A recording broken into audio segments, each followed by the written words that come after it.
Hey everybody, this is Derek at Sun Country, and we're going to be doing some ribs here. It's barbecue days going on right now, and we haven't done a YouTube video in a very long time, so I just wanted to piece something together real simple. We're going to be using our Broil King Crown Pellet model to do these pork loin back ribs. It's going to be a very simple recipe, just something I've made up myself. You really can't screw up doing ribs. They're pretty straightforward to do. The ultimate goal is just to get them up to about 210 degrees. Pork usually is supposed to be around 160, but we're going to go up to 210. The reason why is when you get it in that higher temperature, the bones just peel a lot easier. But we're going to go nice and slow. We're going to keep this temperature around 210 degrees here and wait about 4, 5, 6 hours and see what we can do. So what we're going to get started with is just very simple. Got a clove of garlic, got jalapeno pepper, some apple juice, tin foil, and the ribs. All right, well, you missed me cutting all that garlic, so let's do up the jalapeno next. All I want to do is I'm going to be just putting the jalapeno on top of the ribs after I poured the apple juice and put the garlic on it. So this is just really to add a little bit more spice. You didn't see that fall off the table here. You're going to see this have a little bit more spice to the food. I'm not looking for a big bite at all. The plan is just to have a little bit of extra kick to it. I'm using apple pellets here while we cook, so it's not going to add that much intense smoke flavor to the ribs. There's tons of different wood pellets you can use. Apple, hickory. Hickory's on the more extreme end, as well as mesquite with a little bit of bite. Going to keep it mild with apple. Works really well with the apple juice, so keeping it all within the family. And so now that I got my little dressings ready, let's get the ribs prepped.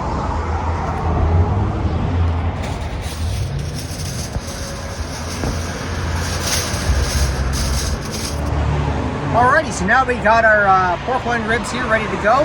What we're going to do is take some of our apple juice and get that cooled inside here. So what I'm going to do first though is I'm going to cup the ribs here so that they can absorb and not let any of the apple juice run out.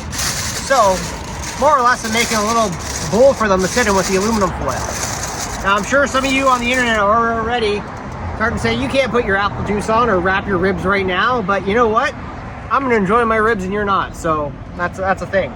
So just gonna pour some of this apple juice on. I don't want it to be swimming in it. I don't want to pour a lot in there because eventually that moisture is supposed to suck up into the ribs and it will start to evaporate as well.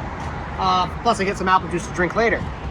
So now I'm gonna take my jalapenos and my garlic, and I'm just going to drizzle that on top. It's important to do it this way, not the other way around, because the apple juice will just take all the stuff right off of your ribs.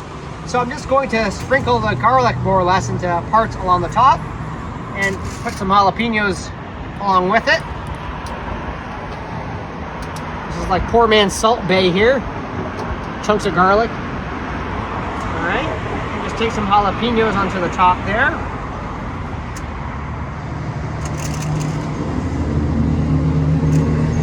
More or less, that's all I'm going to do.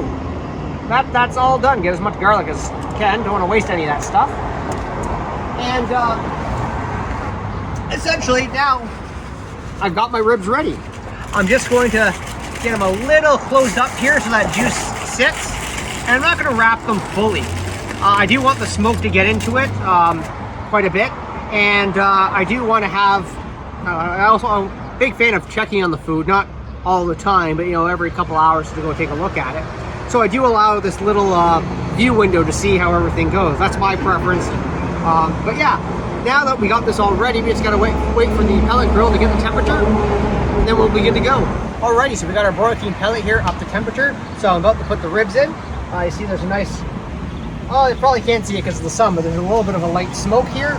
Just going to grab the ribs by the tinfoil handles I've made, just lift it up, plop it down right in there, and that's it. I'm gonna just close the lid, set it and forget it, and once it reaches that 210, that's gonna be time for me to take them out. Alrighty, it's been about 4.5 hours now. The ribs have been cooking at about 210. Unfortunately, I gotta start closing this thing up because we gotta leave soon.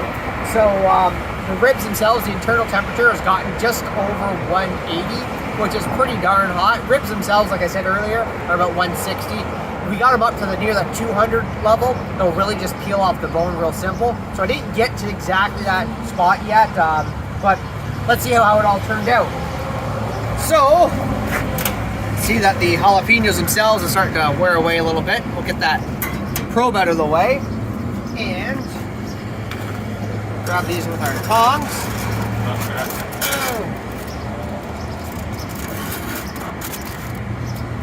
Smack them down right there. So this lid off.